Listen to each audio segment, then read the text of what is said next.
Kevin Thompson is here. Kevin, if you saw from the earlier clips, has an unusual nexus between his personal life and his professional life. They nailed. Yeah, he started out on the client side of mental health care and ended up on the service provider side of mental health care. Yes, after many years of education and experience. So you said you had your first time to be hospitalized with a bipolar breakdown, and I don't mean to use terms of art poorly. So that's appropriate. Okay, and this was in '99 when you were still in the Air Force. Yeah. And the process of getting better or getting manageable took how long? About 5 years. Really? That's a long time. Yeah. I was taking maybe 1 or 2 classes at a time at Midwestern and spent the rest of the time sitting on my couch watching True Hollywood Stories. Now, when we say getting better, let's make sure we're talking about the same thing. I'm talking about getting your meds managed, your life managed, to where it was in a predictable order. Is that all? Did it also take that same 5 years? Yeah, just terminology we use in the business is to increase the level of functioning. Okay, so you spent 5 years sort of getting your level of function to where you are now? Well, I like to think I'm a little better every day. Okay. So it's a process. It's a lifelong process. So then at some point, and it feels like this would have been about 5 years ago, you started Happy Tuesdays. Tell me about that. Well, it started off in a group counseling class in graduate school in my small group, and the instructor of the class, Dr. Barbara Brewer, who just bought 10 more copies of my book today. There you go. She's great. That tuition's paying off. You got that right. One of these days, in about 150 years, I'll have it paid off. Awesome. So Happy Tuesdays, I just thought I'd like to share a little bit of my personal joy with the people that were in my life at the time. And I continued that idea after I left the group counseling class and as I went to work at the library. Now, the Happy Tuesdays were weekly missives, a little brief essay, almost always with a positive, life-affirming slant. Yeah.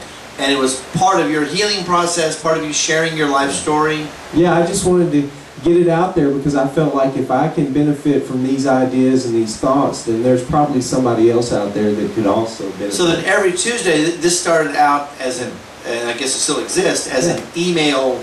Yeah, it started out with 4 people, and now I don't know what the global distribution is for Helen Fairby, plus my own personal email is like 80 or 90 people, but hundreds of people get the email. I still get it every week, and it's usually, I'm going to say, around 300, 400, 500 words. Yeah, it's not too long. Yeah. I don't want to like go into somebody's personal life and say, pay attention to me for the next hour and a half.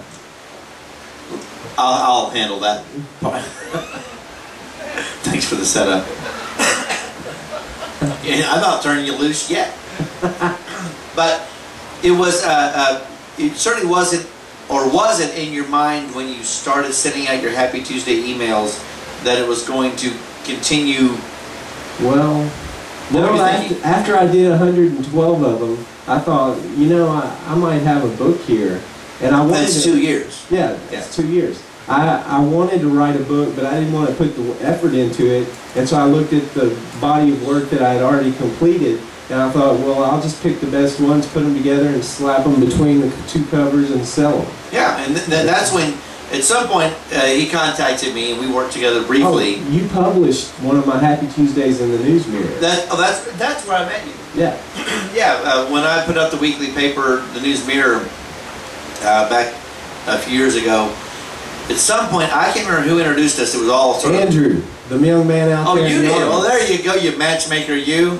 That's how we made our connection, and then when it came time to put the book together, I did some editing and helped you sort of get through that process, and that was a couple years ago now. It's been a while, yeah. People kept saying, when are you going to put the book out? When are you going to put the book out? And I said, when I can find the money to publish the thing, because nobody else will publish it. And that's when you suggested Create Space, and I was able to publish it on demand without having to put the money up front. Yeah. What was your experience like in the actual publishing of it? Well, I just used a lot of manic nights whenever I couldn't sleep in the It's nice to have that deck and that card in the deck. Today I want to be manic. Yeah. So I used all Let's get that busy. energy. And you do have grandiosity, energy, creativity, all kinds of great things come with being bipolar. It's not all a cakewalk, but for sure there are the high moments. So what was it like to have the book in your hand? Well, the reason I wrote it was because my Meemaw, who I talk about in the book quite a bit, she was getting old. And my mom just told me today that she forgot her next door neighbor for 16 years who called and left a message on her phone. She's like, did I ever know a woman named Evelyn? It's like, yeah, you lived next to her for 15 years. But she has this book on her end table next to her chair in the living room. And she says anytime she gets feeling down or anytime she wants to have a happy thought, she just reads a Happy Tuesday. So I wrote the book for her, and it was dedicated to her. And if nobody else in the world ever read it, I was going to be happy because she had it in her hands and her grandson had written a book. I think that's really sweet. You guy, you. All right, well, now that you have way sold this book, let's make sure people know. Let's give them the email address. Let's make sure people know how to get a hold of Happy Tuesdays. First of all, if you can find it on Amazon, go to books and search Happy Tuesdays. And you can also find me on the internet, just not text, but send an email to Kev's Happy Tuesdays, or Happy Tuesday at Yahoo, at Hotmail.com. I don't even know my own email. I will now go, there will be a graphic inserted. Yeah. Here we go, I'm going to set this up. There will be a graphic inserted with his contact information, and it will be on the screen for 5 seconds right now.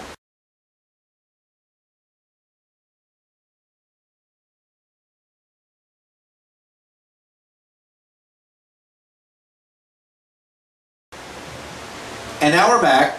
So, well, we don't actually have to count down. That happens without us. Oh, okay.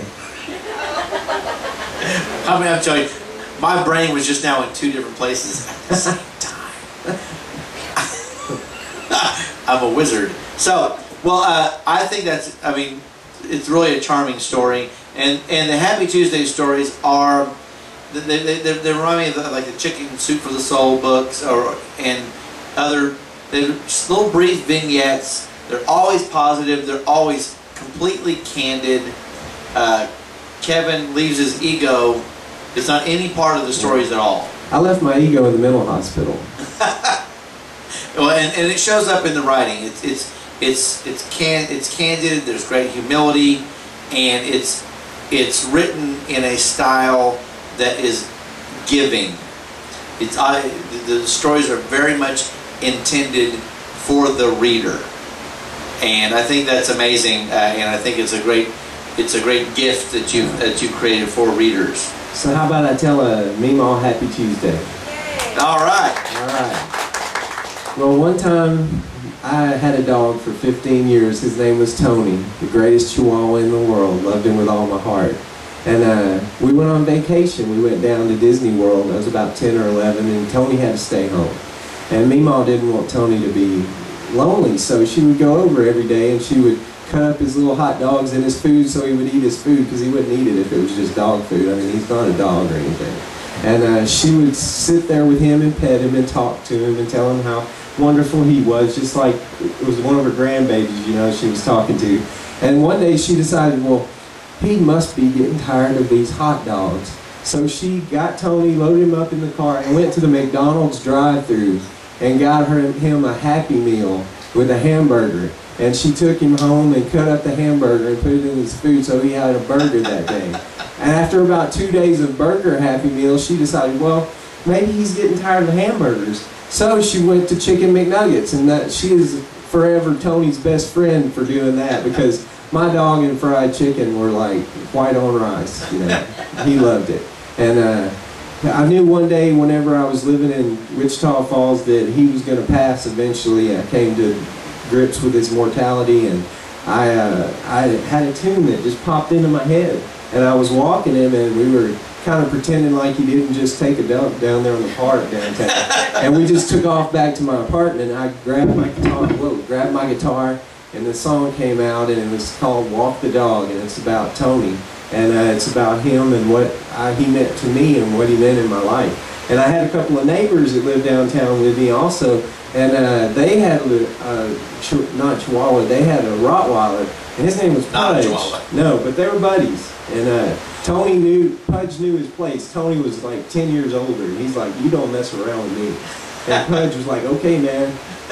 And so anyway, the second verse of the Walk the Dog song is dedicated to my neighbors and their dog, Pudge, who passed away also. So, are you going to play that for us? I'm going to play it for you. And I'm going to take you out with that. How about that?